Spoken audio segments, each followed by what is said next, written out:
多維爾係法國西北部嘅一個城市。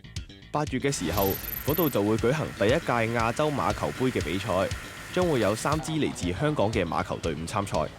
咁我哋今次嘅第一次喺法國 Deauville 呢個地方好靚嘅地方喺法國，就去舉辦呢個 Asia Polo Cup， 俾多啲香港嘅市民知道其實馬匹除咗賽馬之外有好多其他嘅工作嘅，亦都好多其他運動我哋可以參與啦。Very honoured and privileged to be invited to play in such a prestigious international tournament.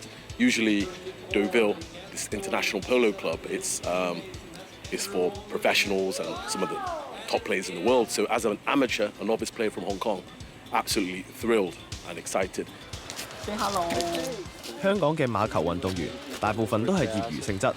今次嘅亞洲杯，香港運動員可以體驗頂級馬球運動員比賽嘅滋味。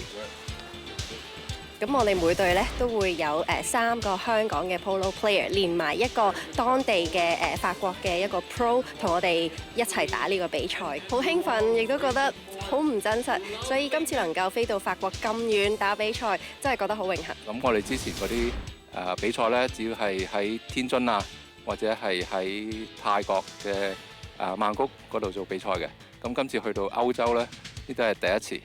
Just enjoy the environment. There's no facility better than the facility in Deauville, and France is a wonderful place for polo. 多維爾呢一個法國沿海旅遊勝地，馬匹運動歷史悠久，而且唔少香港嘅馬匹退役之後都喺呢度展開新嘅生涯。有一啲叫做我哋再培訓啦，又或者係一啲退役嘅工作喺嗰邊。咁而家總共大概有200幾隻馬已經成功喺香港退役，就去咗我哋法國嗰邊㗎啦。